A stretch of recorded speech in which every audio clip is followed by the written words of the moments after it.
Pemirsa, Gunung Semeru di Lumajang, Jawa Timur erupsi dengan tinggi kolom asap letusan mencapai 1.000 meter. Erupsi Gunung Semeru disertai awan panas dengan jarak luncur 3 km dari puncak.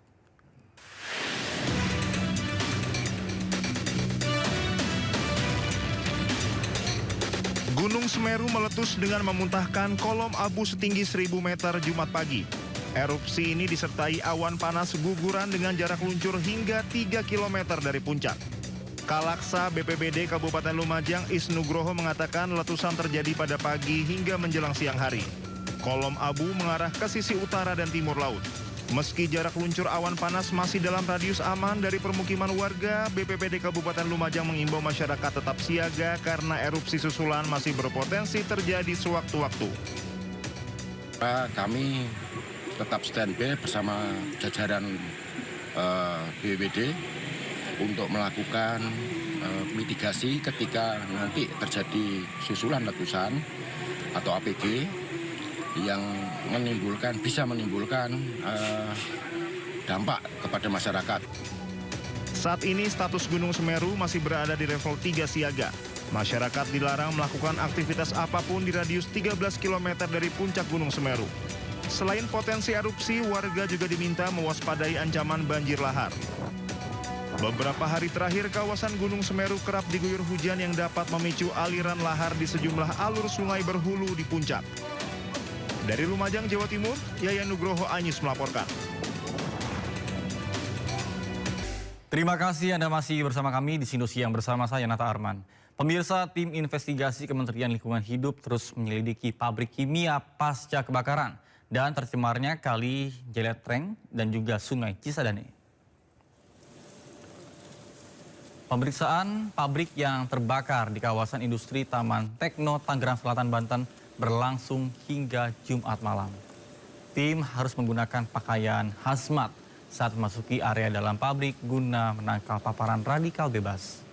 Pemeriksaan maraton pabrik kimia ini usai Menteri Lingkungan Hidup Hanif Faisal Nurofik Jumat siang melakukan penyegelan.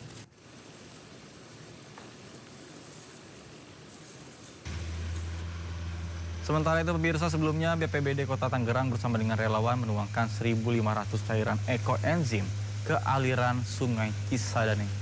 Langkah ini menjadi salah satu penanganan perbaikan kualitas air di mana cairan ekoenzim dinilai mampu menetralisir partikel limbah yang sebelumnya mencemari Sungai Cisadane. Kemudian cairan ekoenzim merupakan cairan olahan yang diproduksi relawan dengan memanfaatkan bahan baku organik dan telah melalui tahapan fragmentasi namun aman untuk lingkungan.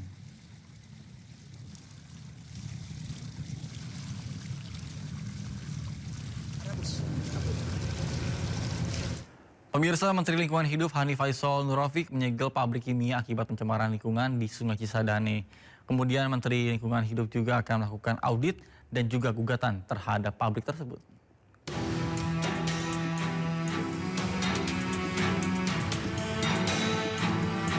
Pasca kebakaran yang melanda pabrik kimia di kawasan industri Taman Tekno, Tangerang Selatan, Banten, Menteri Lingkungan Hidup Hanif Faisal Nurofik beserta jajaran mengunjungi pabrik kimia dan aliran Kali Jaletreng. Kunjungan ini dilakukan guna memantau pencemaran lingkungan yang ditimbulkan akibat dampak dari kebakaran pabrik. Selain menyegel pabrik, Kementerian Lingkungan Hidup juga akan melakukan audit lingkungan terhadap pengelolaan pabrik kimia tersebut. Kementerian Lingkungan Hidup juga akan segera melayangkan gugatan perdata atas pencemaran yang terjadi di Sungai Cisadane. Kami akan memerintahkan pengelola kawasan untuk melakukan audit lingkungan secara presisi untuk mengambil langkah-langkah yang diperlukan. Gudang chemical ini di tengah-tengah hiruk-pikuk masyarakat ini tentu tidak sederhana pengelolaannya.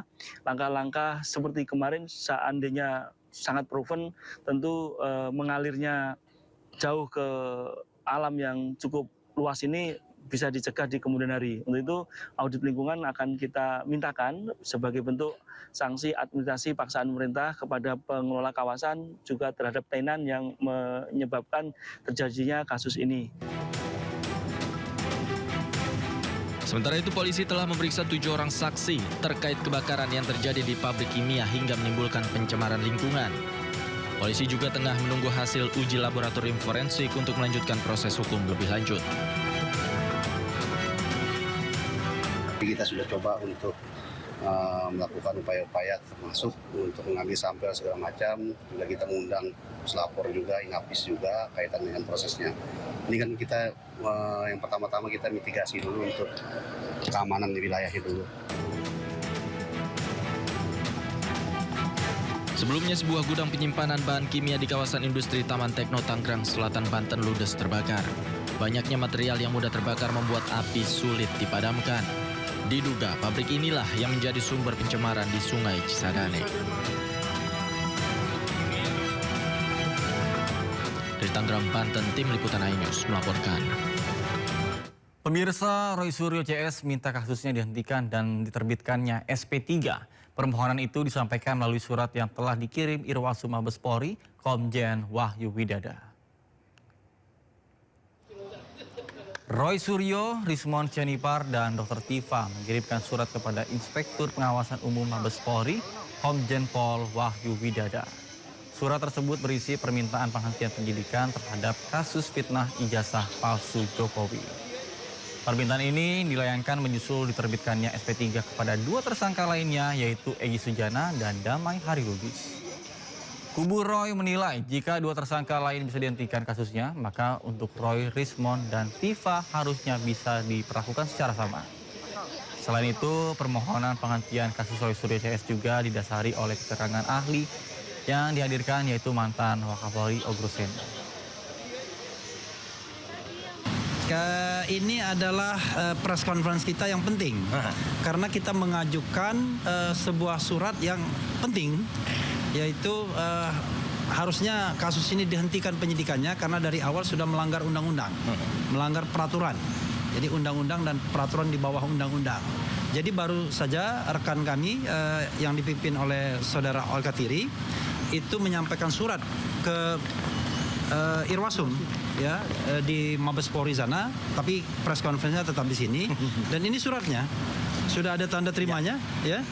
Jadi suratnya sudah diterima dan nanti saya akan bacakan sekilas isi suratnya apa, dan nanti rekan Al-Katiri akan menyampaikan tambahan, kemudian rekan-rekan yang lainnya ada juga Fadli Nasution, ada Ramdansa, ada Pak Joni Silalahi, dan ada 2 prinsipal kita yang mungkin akan menambahkan hal-hal lain atau memperkuat ini.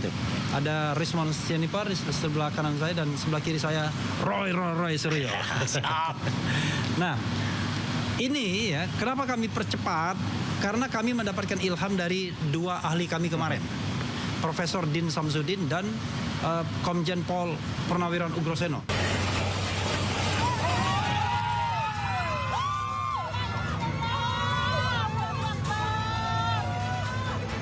Sebuah insiden menegangkan terjadi di Jalan Eks Kertas Kraf Aceh, Desa Bintang Bener, Kabupaten Bener Meriah, Aceh.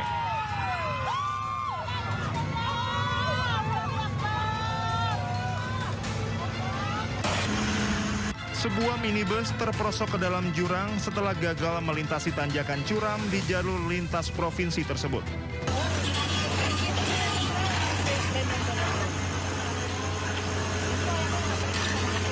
Meski kendaraan mengalami kerusakan parah, tidak ada korban jiwa dalam peristiwa tersebut.